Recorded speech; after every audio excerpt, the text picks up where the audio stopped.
आप सभी को हार्दिक नमस्कार। कैसे हैं सब आप? मैं भी शाम का वक्त है, अपने खेत में हूँ, तो मेरा मन किया कि क्यों ना मैं ऑनलाइन कोई वीडियो बनाऊं ताकि सभी लोग मेरी चर्चा को सुनें, मेरी बातचीत को सुनें।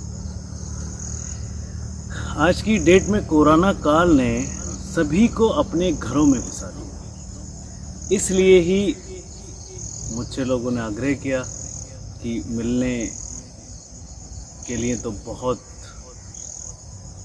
इमरजेंसी में ही हम लोग जाते हैं। आज की डेट में कोरोना काल में प्रत्येक व्यक्ति अपने घर रहने का सोचता है और रहना भी चाहिए, केवल इमरजेंसी में ही घर के बाहर जाना चाहिए। इसीलिए मैंने वीडियो बनाई है और मेरा YouTube चैनल है योगाभ्यास चैनल भी इसीलिए बनाया है क्योंकि नया जन्म मिला है और बड़ी खुशी होती है कि मैं इस धर्म में हूँ, इस संस्कृति में हूँ। बचपन से मुझे कुछ आदतें थी जिन्होंने मुझे बचा लिया। सुबह उठना, टहलना, दौड़ना, शाखा में जाकर सूर्य नमस्कार करना, उसी वजह से मैं बच पाया। ये चर्चा मैं बार बार इसीलिए करता हूँ क्योंकि बार बार लोग मुझसे पूछते हैं कि भाई क्या हुआ, कैसे हुआ, कैसे बच पाया।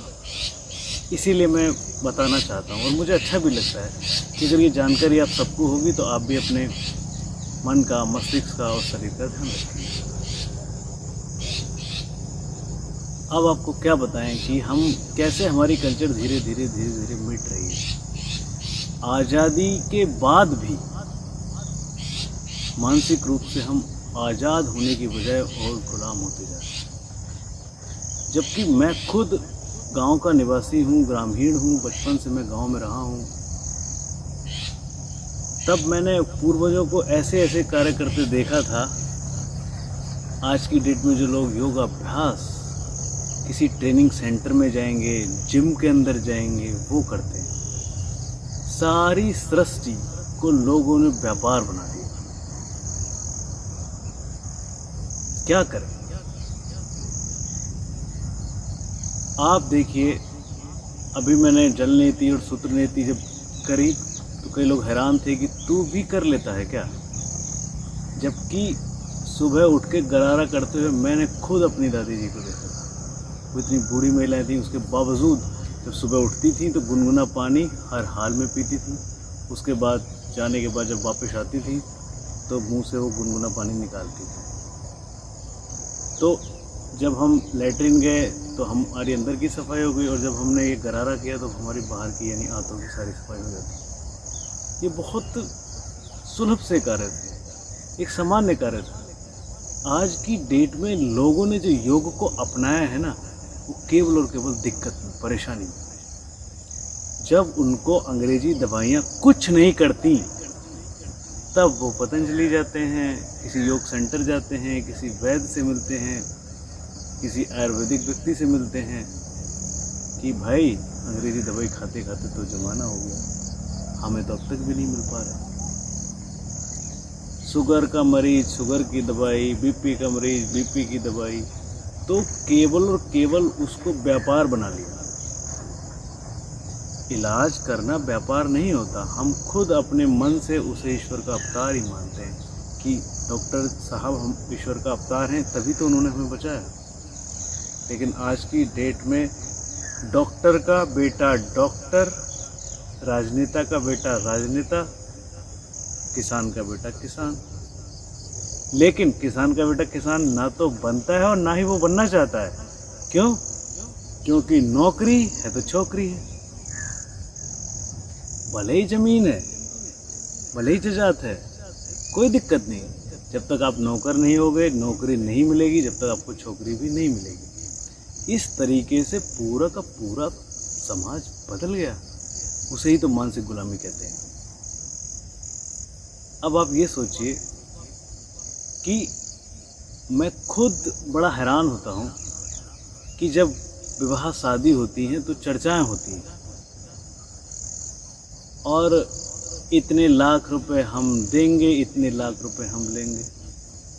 अरे भाई, ये विवाह संस्कार है कि व्यापार है?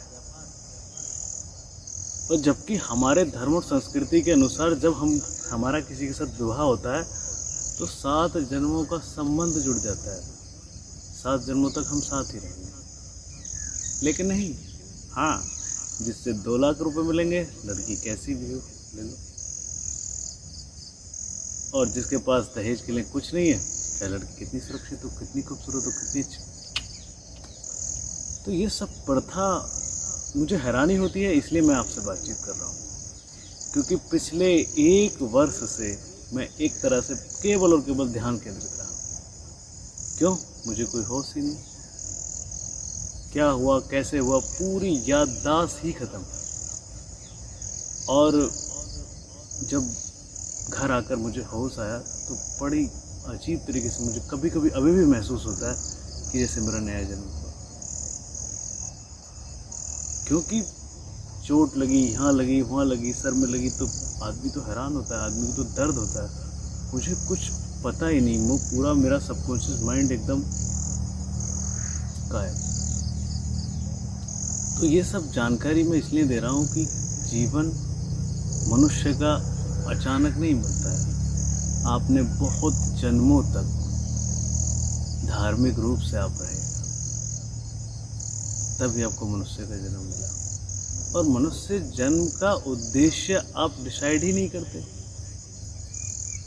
केवल और केवल व्यापार करना, केवल और केवल कमाई करना, धमाई करना, ये अच्छी बात नहीं है। क्योंकि मैंने खुद अपनी आँखों से 100-100, 200-200 घर बने हुए देखे हैं रहने के लिए, एक भी व्यक्ति नहीं। और एक ही कमरे में 10-10 लोग रहते देखे। तो ये कल्चर ने ही तो इधर से उधर किया व्यक्ति। हम खुद ग्रामीण हैं, हमारे पड़ोस के गांव में हम खुद देखते हैं कि 10 घर तो ऐसे बने हुए, बड़े अच्छे ठीक ठाक घर हैं, लेकिन कोई है ही नहीं। कुछ लोग गुजर गए, कुछ लोग शहर चले गए। तो हमने खुद पूरा का पूरा जो ये हमारी नेचर है, इसको बर्बाद किया है। जब हम प्रकृति को बर्बाद कर देते हैं तो प्रकृति ही तो हमें बर्बाद करती है। कोरोना जनसंख्या नियंत्रण की एक पद्धति मुझे महसूस होती है। उसमें आप ये नहीं बोलोगे कि हम अमीर हैं तो हमें कोरोना नहीं होगा, हम हिंदू हैं तो हमें नहीं होगा, हम ईसाई हैं तो हमें नहीं होगा। आप इंसान हो तो आपको होगा ही होगा, क्योंकि आप केवल और केवल उल्टी सीधी बातों में ही जीवन व्यतीत करते हैं। लड़ाई झगड़े, सांप्रदायिकता, उसके अलावा कैसे हमें रहना है, क्या करना है, क्या हमारा उद्देश्य है, मानवता कैसे अति उत्तम होगी, कोई मतलब नहीं, कोई मीनिंग नहीं। बस सिर्फ और सिर्फ कैसे पैसा कमाए, कैसे पैसा कमाए। हे मेरे भगवान, पैसा कितना चाहिए होता है। मैं ये नहीं कह रहा कि पैसा कमाना अच्छी बात नहीं है, कर्मयोग में हर व्यक्ति को पैसा कमाना ही चाहिए, लेकिन उसका आचरण और व्यवहार भी ऐसा होना चाहिए कि अगर उसकी जेब में 1 रुपया भी रखा है, 1 नोट भी रखा है और किसी को दिक्कत है, परेशानी है, तो ये नहीं कि वो इस जेब से निकाल के इस वाली जेब में रख ले। अब जब आप उसके लिए सहयोग करोगे तभी तो दुनिया आपका सहयोग करेगी।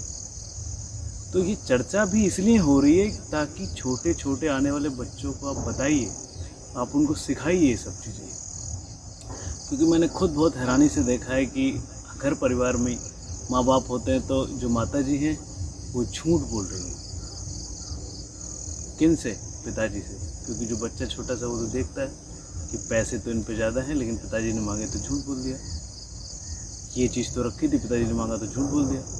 लेकिन उसी बच्चे से आप ये कहती हो, बेटा किसी से झूठ मत बोलना।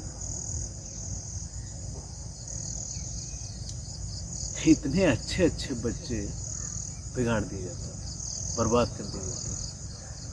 वो इसीलिए तो जैसी संगत हमारी होती है वैसा ही हमारा स्वभाव होता है। तो संगत को बदलना ही चाहिए, स्वभाव अपने आप बदल जाएगा। चाहे कोई भी हो, अगर आपकी संगत बदलेगी तो स्वभाव बदलेगा।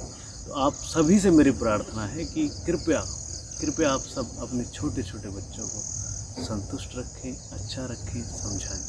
यदि आप उनके सामने सत्यवादी होंगे तभी उनका इम्प्रूवमेंट होगा कि वो सत्यवादी बने, धार्मिक बने, सांस्कृतिक बने। और आप अगर उनके सामने अंग्रेज हुए तो अंग्रेज बनेंगे, आप अगर उनके सामने मुगल हुए तो मुगल बनेंगे।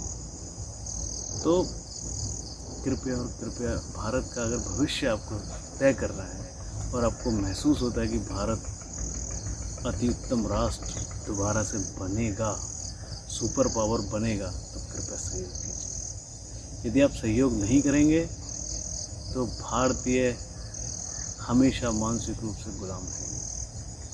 आप सभी से प्रार्थना है कि आप कृपया राष्ट्रवादी बने, अपने शरीर का ध्यान रखें, मन और मस्तिष्क का ध्यान रखें। सभी ने मेरा वीडियो सुना, उसके लिए मैं आपको हार्दिक धन्यवाद करता हूँ।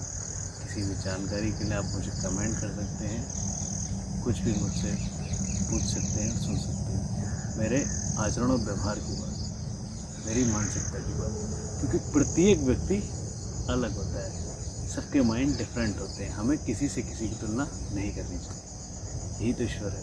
ईश्वर ने कोई भी व्यक्ति दो एक जैसे नहीं बनाया। वो मानसिक रूप से अगर एक जैसे होते हैं मान लो, तब भी वो दिमाग से एक जैसे नहीं होते। अगर वो जुड़वा है, चेहरा एक है, तब भी उनका मन और मस्तिष्क अलग अलग होता है। तो फिर इसीलिए कई लोग अपने बच्चों की तुलना दूसरे बच्चों से करते हैं। अरे आप उनका आचरण और व्यवहार देखिए, उनसे निकालिए कि वो क्या चीज़ अच्छी कर सकती हैं, क्या करने के लिए वो इंटरेस्टेड है, तभी वो कुशल मंगल रहेंगे और अच्छे बनेंगे। तो ये सब जानकारी मैं अपने मन से और मस्तिष्क से इसलिए निकाल रहा हूँ क्योंकि मैंने छोटे छोटे बच्चे बड़े परेशान देखे हैं, रटते देखे, ABCD याद करते करते परेशान हो जाते, लेकिन आता नहीं, कुछ नहीं जाता। रटंती विद्या फलंती नहीं। इसलिए विद्या अलग तरह से होनी ही चाहिए। अब हम इतने सालों से गुलाम रहे हैं तो चेंज होने में एक दिन तो लगेगा नहीं, लेकिन अगर हम मानसिक रूप से विद्या अध्ययन करने के लिए कुछ बदलाव करेंगे तो धीरे धीरे बदलाव हो ही जाएगा। हार्दिक धन्यवाद।